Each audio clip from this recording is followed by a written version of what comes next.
Assalamualaikum sahabat goes ceria. Di video kali ini saya akan membahas bagaimana mentruing suatu atau satu wheelset, ya, wheelset sepeda tentunya. Nah, alat truing digunakan untuk melihat apakah velg sepeda dengan jari-jari ini bisa berputar pada porosnya dan lurus.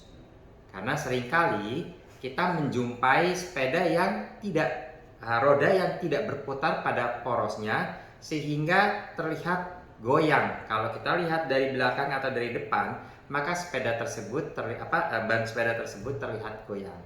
Nah, oleh karena itu dibutuhkan alat truing, yaitu kita akan menyetel tekanan dari setiap jari-jari sepeda supaya mendapatkan posisi yang paling optimal, yaitu supaya sepeda ini tidak goyang. Ada dua hal pokok dalam truing, yaitu yang pertama adalah lateral. Lateral adalah goyang kiri dan kanan dari satu rim sepeda, sementara yang satunya lagi, yang kedua adalah radial. Radial adalah seolah-olah kalau kita putar, seolah-olah velg tersebut, rim tersebut terlihat panjul atau tidak bulat, ya.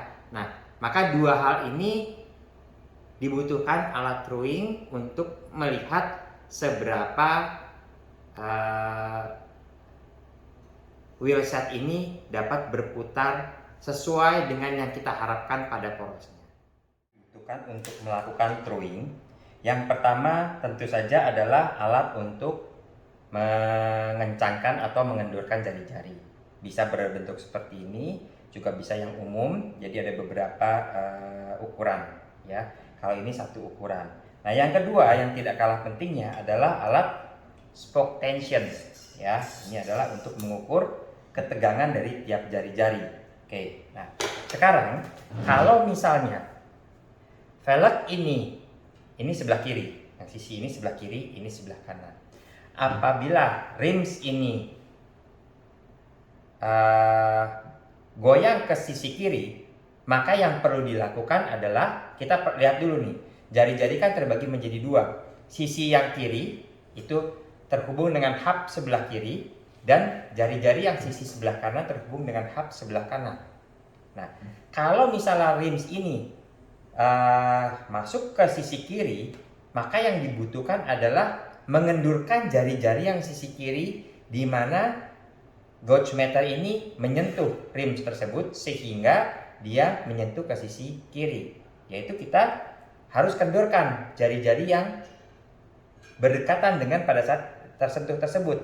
Misal, ya, nah ini agak tersentuh sedikit, nah di sebelah sini, ini sebelah kiri. Maka kita lihat ini ada di antara dua jari-jari sisi yang kiri.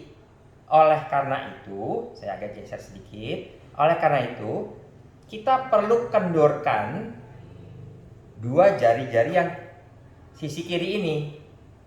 Kita kendorkan. Nah, cara mengendorkannya searah dengan jarum jam.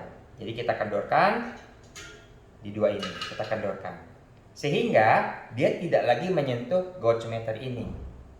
Tapi kalau misalnya jaraknya terlalu jauh sehingga jauh dari alat gauge meter ini, titik gauge meter yang ini, jadi ini kita benar-benar harus pas di sini. Nah, kalau terlalu jauh, jadi rims ini miring ke sisi kanan, maka yang kita lakukan adalah mengencangkan jari-jari sebelah kiri. Namun kita juga perlu ingat, pada saat kita kencangkan jari-jari dari jari-jari ini, kita harus lihat spoke tensionnya. Kenapa?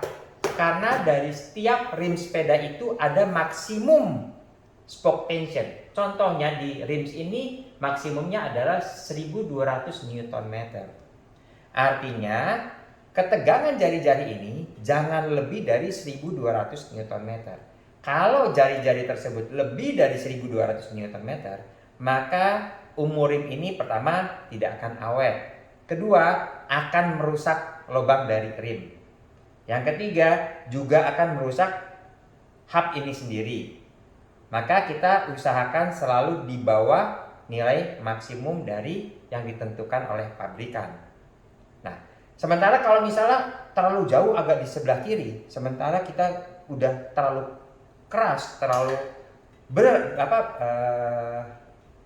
tegangannya terlalu besar, maka yang bisa kita lakukan selain menguatkan yang ini sampai batas titik tertentu, kita kendorkan jari-jari yang sisi sebelah kanannya.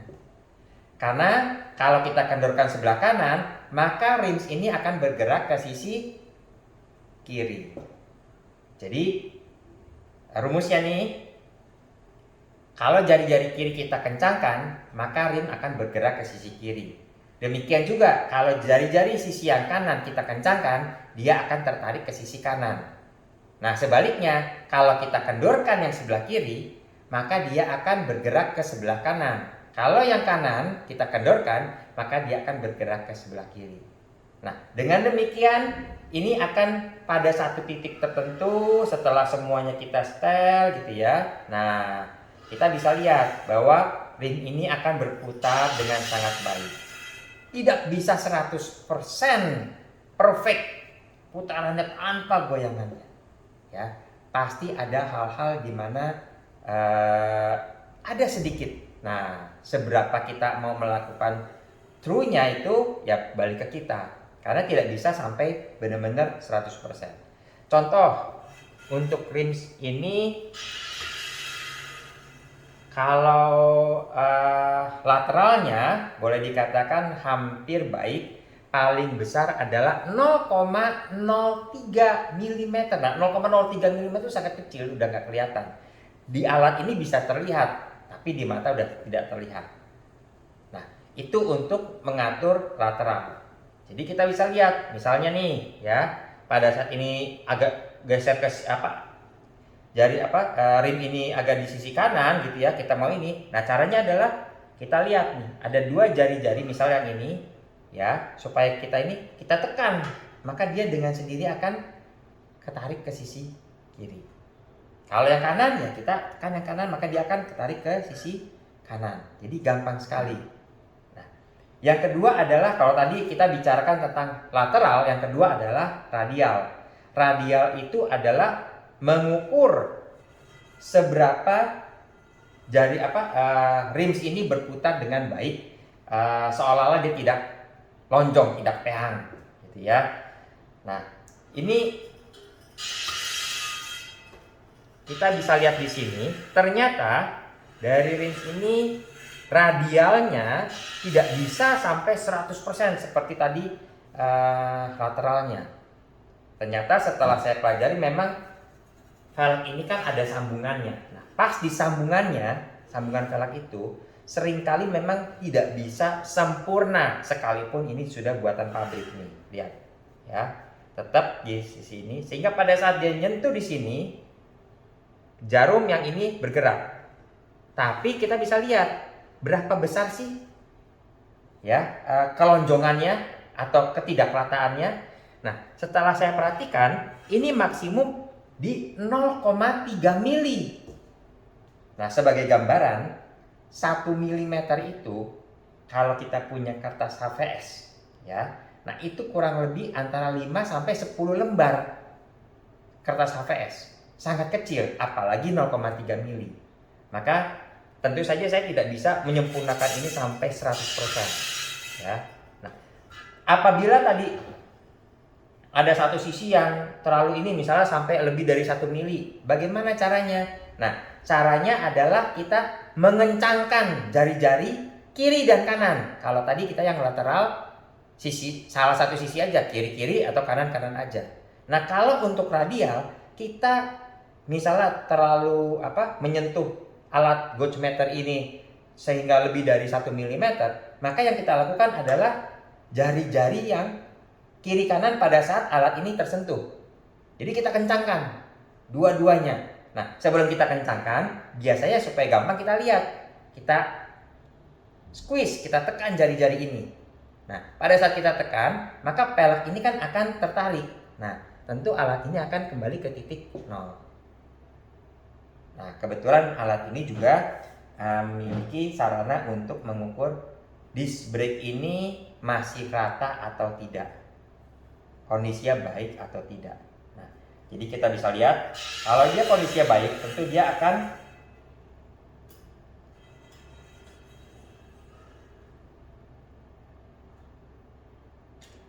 saya dulu.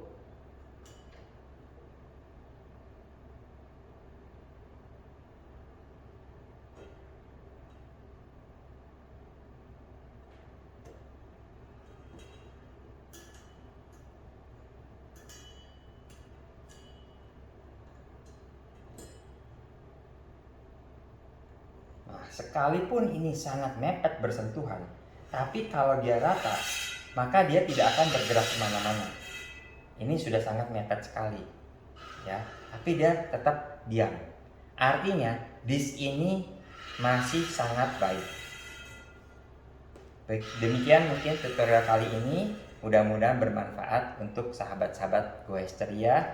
Assalamualaikum warahmatullahi wabarakatuh.